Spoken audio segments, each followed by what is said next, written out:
நம்ம top star Prashanth நடிப்பில் வெளியாகியுள்ள அந்தகன் படத்தோட ரிவ்யூ பற்றி தான் பார்க்க போகிறோம். ஆக்டர் பிரசாந்தோட கம்பேக் மூவி கொஞ்சம் டிலே ஆன நிலையில் படம் எதிர்பார்த்த அளவுக்கு வராதுன்ற பேச்சுக்கள் அடிபட்டு வந்துச்சு.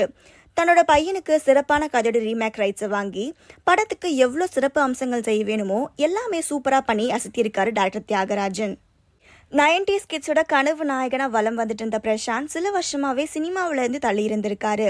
இந்த நிலையில் ஹிந்தியில் 2018 ரிலீஸ் ஆன அந்தாதூன் படத்தின் ரீமேக் மூலயமா அவருக்கு ஒரு நல்ல கம்பேக் கிடைக்கும்னு அவர் அப்பா ஆசைப்பட்ட மாதிரியே இந்த படம் அமைஞ்சிருக்குன்னு சொல்லலாம். அந்தாதூன் படத்தை பார்த்தவங்களுக்கு இந்த படத்தில் வர கிளைமேக்ஸ், சஸ்பென்ஸ் எல்லாமே தெரிஞ்சிருக்கும். ஆனால் படம் பார்க்காத தமிழ் ரசிகர்களுக்கு ஸ்பாய்லர் இல்லாத மாதிரி ஒரு ஷார்ட் ஸ்டோரி சொல்கிறேன்.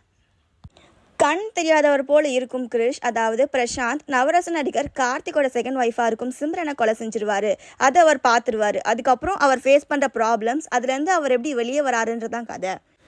இந்த படத்தில் பிரசாந்துக்கு பேரா சிம்ரன், கார்த்தி, சமுத்திரகனி, பிரியா ஆனந்த், வனிதா விஜயகுமார், ஊர்வசி, யோகி பாபு, KS ரவிக்குமார்னு பல முக்கிய நடிகர்கள் நடிச்சிருக்காங்க. படத்தோட ப்ளஸ் அண்ட் மைனஸ் என்னன்னு பார்த்தா, டேரக்டர் தியாகராஜன் டைரக்ஷன், பிரசாந்த், சிம்ரனோட ஆக்டிங் தான் படத்துக்கு பெரிய பலமாகவே இருந்திருக்கு.